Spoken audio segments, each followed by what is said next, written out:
آج اس وقت بڑی بڑی خبریں ہیں، ان میں سے ایک تو مرزا جیلمی، ان کو گرفتار کر لیا گیا ہے، بلکہ ان کو حراست میں لے لیا گیا ہے۔ انہوں نے جو کچھ کہہ دیا ہے ایسا کوئی بھی عام آدمی اگر کہہ دے تو اس کا بچنا ناممکن ہو جاتا ہے، اور یہ خاص آدمی نہیں، یہ بھی عام آدمی ہے۔ اس کی طرف سے جو کہ نبی اکرم صلی اللہ علیہ وآلہ وسلم کی ذات کے بارے میں کہا گیا ہے،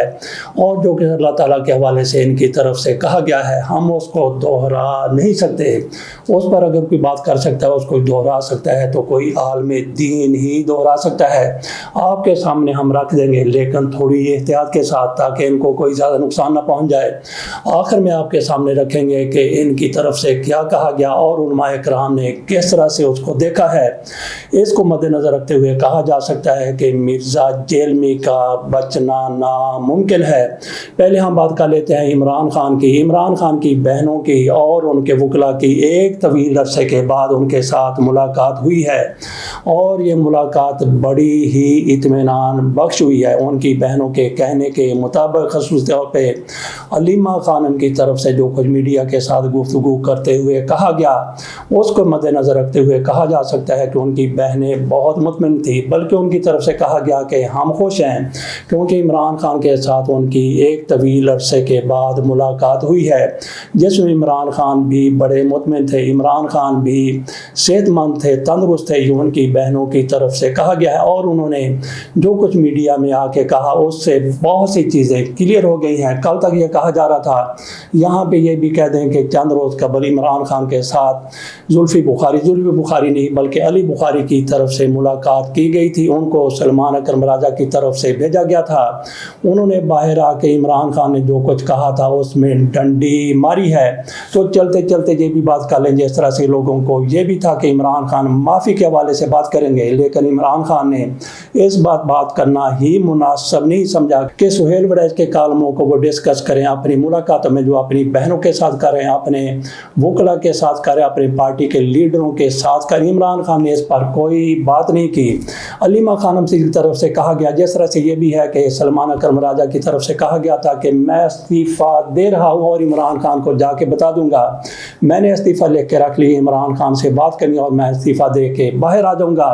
ان کی ملاقات ہوئی، کل ہی ان کی طرف سے یہ کہہ دیا گیا تھا استعفے کی بات کرنے کے بعد کہ عمران خان کا مجھے پیغام ملا ہے کہ استعفیٰ دینے کی ضرورت نہیں ہے۔ اس پر انہوں نے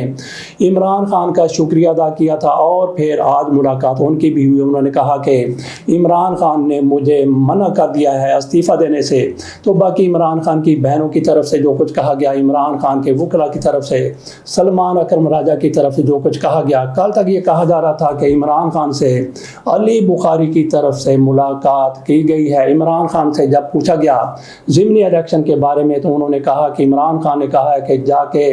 اپنی پولیٹیکل پارٹی میں بات کریں۔ عمران خان کا اپنا نقطہ نظر یہ تھا کہ الیکشن میں حصہ نہیں لینا چاہیے، لیکن جب ان تک یہ بات پہنچائی گئی کہ پارٹی کے کئی لیڈر یہ چاہتے ہیں کہ انتخابات میں حصہ لیا جائے اور میدان کو خالی نہ چھوڑا جائے، تو عمران خان نے کہا کہ ٹھیک ہے، پارٹی میں جا کے ڈسکس کر لیں، جس طرح سے پارٹی کہے گی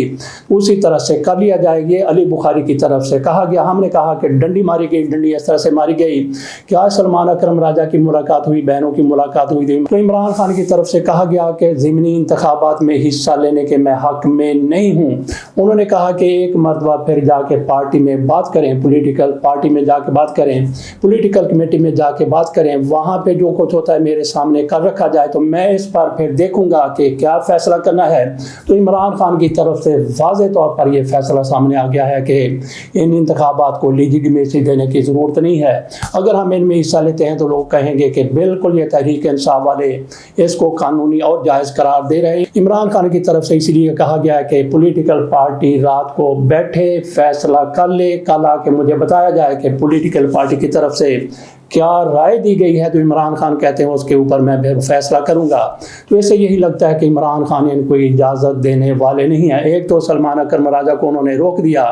ان کے استعفے پر نو کہہ دیا، اور ضمنی الیکشن کے حوالے سے بھی عمران خان کی طرف سے سر دست نو کہہ دیا گیا ہے، اور یہ بات کی گئی کہ شبلی فراز کی جگہ اعظم سواتی کو اپوزیشن لیڈر بنایا جا رہا ہے سینٹ میں۔ تو اس بارے میں عمران خان کی طرف سے خاموشی اختیار کی گئی، انہوں نے کہا کہ نہیں، شبلی فراز اپنی جگہ پر برقرار ہے، بلکہ بلکہ انہوں نے کہا کہ عمر ایوب بھی اپنی جگہ پر جب تک سٹے ہے کہ وہاں پہ ایسا فیصلہ آ جاتا ہے کہ عمر ایوب کو ایک سائڈ پہ کر دیا جاتا ہے تو پھر وہاں پہ محمود اچکزئی اپوزیشن لیڈر ہوں گے، جبکہ شبلی فراز کے حوالے سے انہوں نے کوئی بات نہیں کی۔ انہوں نے کہا کہ اگر شبلی فراز کو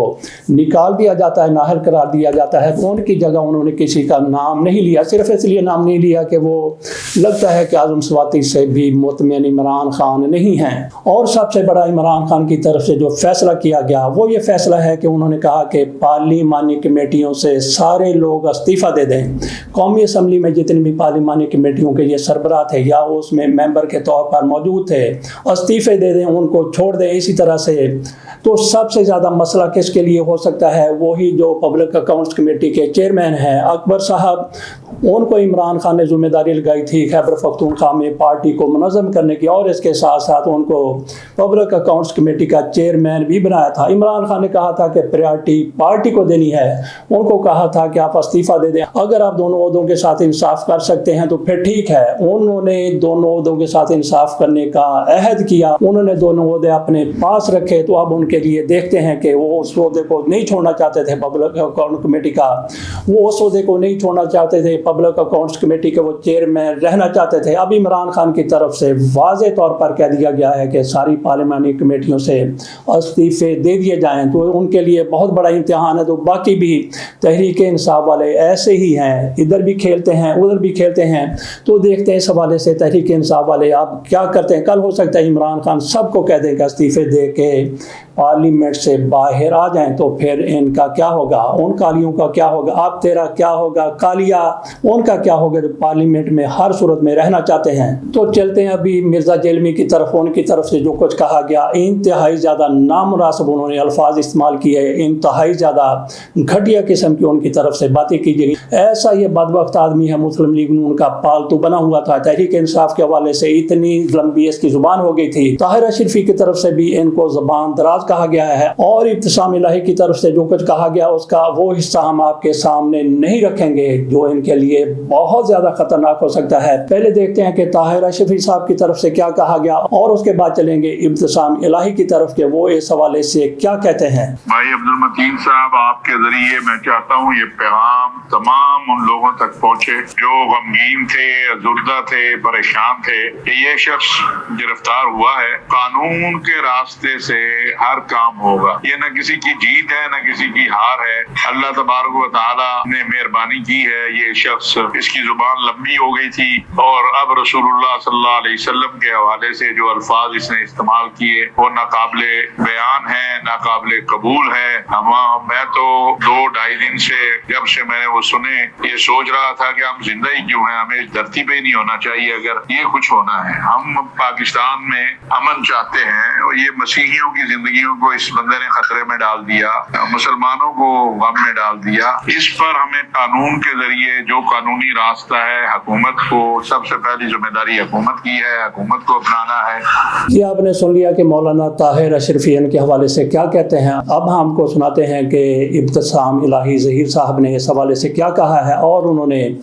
یہ بھی بتا دیا ہے کہ اس بدبخت کی طرف سے کہا کیا گیا تھا۔ مرزا جیلمی صاحب کا کل ایک بیان سامنے آیا جس نے پاکستان کی مسیحی کمیونٹی کے اندر اور پاکستان میں رہنے والے عیسائیوں کے اندر ایک خوف کی فضا پیدا کر دی۔ یہ بدبخت جھوٹ اور بہتان علماء پہ باندھتے باندھتے مسلمانوں پہ باندھنے لگا، اور اب اس حد تک گر چکا ہے کہ عیسائیوں اور مسیحیوں پہ بھی بہتان باندھ رہا۔ کیا بہتان باندھا؟ مجھے تو وہ الفاظ سمجھ نہیں آتی۔ اللہ تعالیٰ نے اللہ تعالیٰ اس کو ہدایت دے، یا اس کے شر سے امت کو محفوظ کر دے۔ یہ کیسی زبان ہے جس سے کوئی محفوظ نہیں ہے؟ رسول اللہ کی توہین کو بڑا چھوٹا سا جرم ثابت کرتے ہوئے کہتا ہے، اللہ کی قسم دل ہل رہا ہے کہ وہ الفاظ میں کہہ بھی سکتا ہوں۔ بدبخت کہتا ہے کہ یہ جو عیسائی ہوتے ہیں، یہ جو مسیحی ہوتے ہیں نا، یہ رسول اللہ کو دجال مانتے اور کہتے ہیں، یہ رسول اللہ کو دجال مانتے ہیں، پھر بھی اگلی بات سنیے۔ یہ بات ہوتی تو ہم بندہ کہتا ہے چلو یار فلاں ایک عیسائی نے کہا تھا، فلاں نے بندہ یہ بات، پھر آگے کہتا ہے پھر بھی یہ دجال ماننے کے باوجود بھی اللہ تعالیٰ نے ان کی بچیوں سے